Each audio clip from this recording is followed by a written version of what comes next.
Hello, my lonely trollops, my fellow lonely trollops. I'm here with you today for the first. We'll see exactly how many of these do check-ins for the way we live now. This is sort of the kickoff one, chapters 1 to 20. Steve let us know yesterday that by the way, we're going to start tomorrow, and it's up to chapter 20, which is a very Steve Donoghue way of doing things. I was saying I'm going to get ahead, but actually it turns out I'm I'm just keeping up.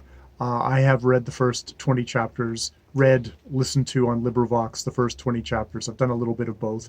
Um, this is not the actual novel. I've got it from Gutenberg. Hopefully, you won't laugh at me for printing out a cover just to have something to hold up. That way, I don't have to go into the computer and paste it there.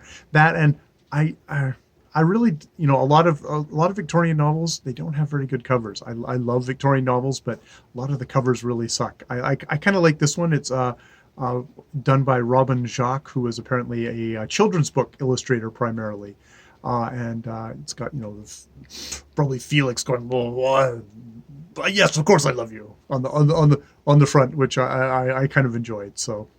We'll get into Felix Carberry as we go along.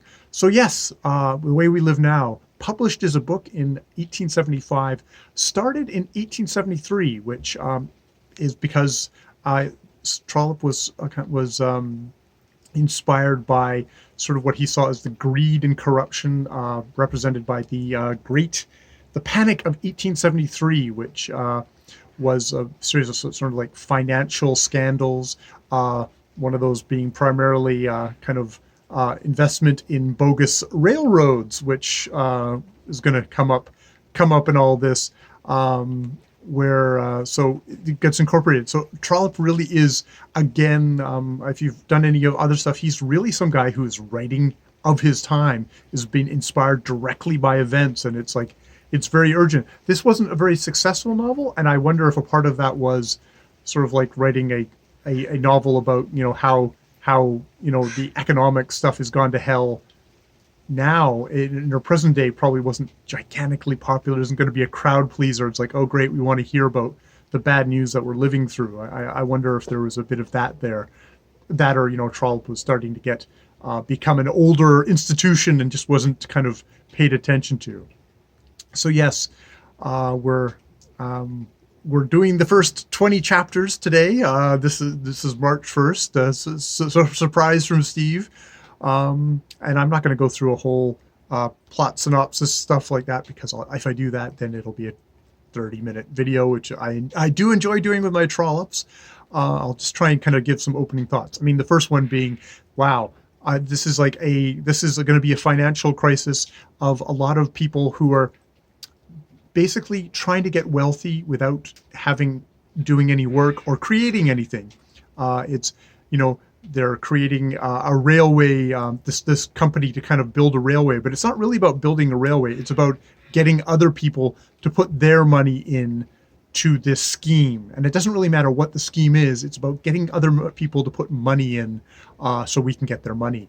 The primary fraudster, because I think even at this point in the book, I think it's very obvious that August Melmont, this financier who's come back to England, he claims he's English even though he speaks with an accent, and there's some hints because it's Trollope and it's of this era that he might be Jewish, might be of some other kind of foreign extraction, but he's come back in and has set himself up, and he is a rich guy. However he got his money, he seems to be too hot to stay in Vienna or in France, because they basically told him to clear off. We know who you are. But in England, no, that's okay. You got money, you can stay.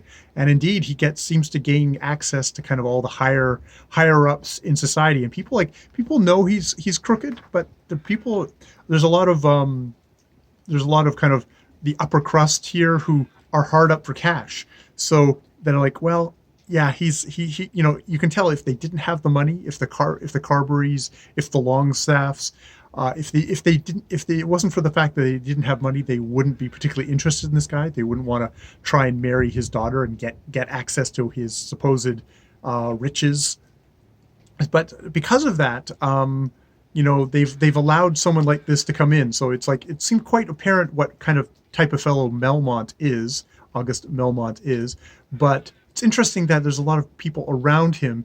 The Matilda Carberry, who's the lady author, and the Longstaffs, who are quite willing to kind of bring him in and to try and marry off their sons to his daughter, which is quite something. Is quite something in itself. You think is already we're getting some opening salvos of this isn't like a really great society. We also have Paul Montague, who's hooked up with this kind of shady guy, Frisk, Hamilton K. Frisker, in America, and has sunk all his money into kind of into stuff there, and he's basically seems to have it's basically disappeared. But he's like Frisker, like a good con man, is kind of got him trailed along, has arrived in England, and is now using his good name to get introduced to Melmont, who I think kind of like recognizes like, and they both figure they can make some money here. So they've got a whole bunch of people on the board: Paul Montague, Felix, make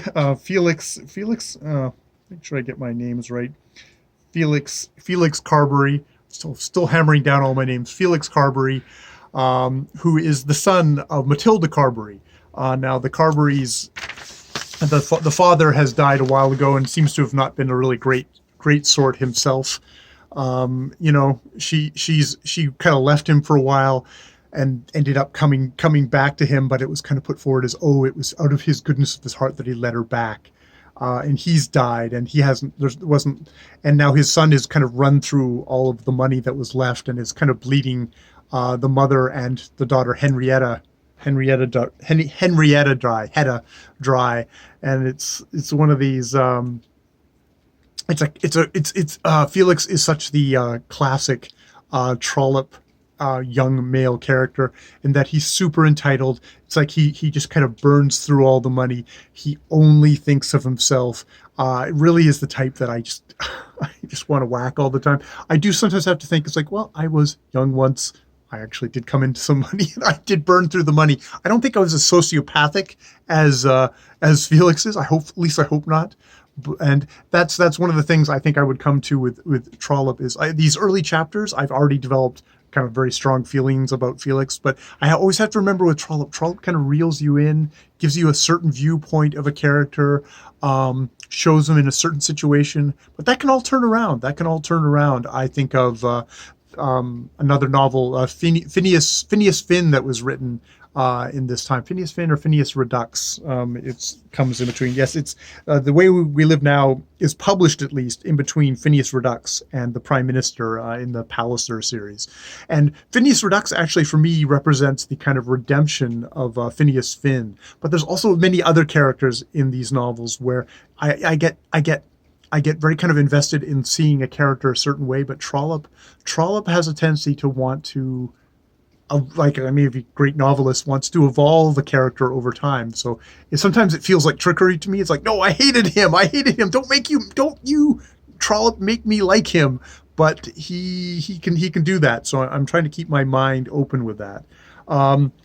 That said, oh God, there's some such hilarious scenes of Felix, who is so self-involved, who cares about nothing but himself, and his laughable and also kind of really sad wooing sessions with Marie Melmont, the wealthy Melmont's only daughter, and he's like his wooing is so half-hearted. It's only because I think the other guys are even worse, that she is so desperate. Marie seems to be so desperate to find someone, a lover, someone who might actually care for her, that even his most half-hearted things actually meets with success, which is quite pathetic and sad on her side of. It's like you think about it, it's like, well, what kind of state are you in that you can't do any better, that you can't say, go away, buddy. You don't give a shit about me, you don't care about me. But so it'll be interesting to see how that goes. I know that Trollope, he creates a couple of like kind of love triangles and stuff like that in here, but I think he is much more interested in some of the more reprehensible characters in the novel, which is fine with me as long as they've got plenty of thing. There's here I'm going to read a little quote from that I got from Wikipedia, which is from Trollope's autobiography, saying, "Nevertheless, a certain class of dishonest, magnificent in its proportions, and climbing into high places, has become at the same time so rampant and so splendid that there seems to be reasons for fearing that men and women will be taught to feel that dishonesty, if it can become splendid, will cease to be abominable."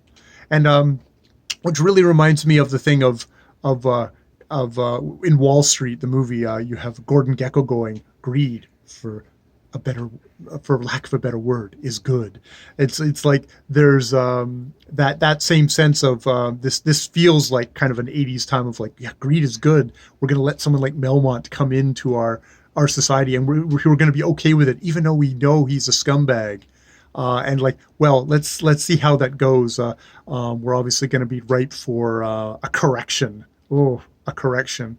Anyone think about the market corrections with stuff like that? So yeah, that's the first 20 chapters of The Way We Live Now. I'm going to tune in to see Steve's much more overreaching kind of not overreaching, far-seeing and measured summary of someone who's actually read the whole novel through, and this will probably be his fifth or sixth reread. So we'll tune in for that. All right, more videos later.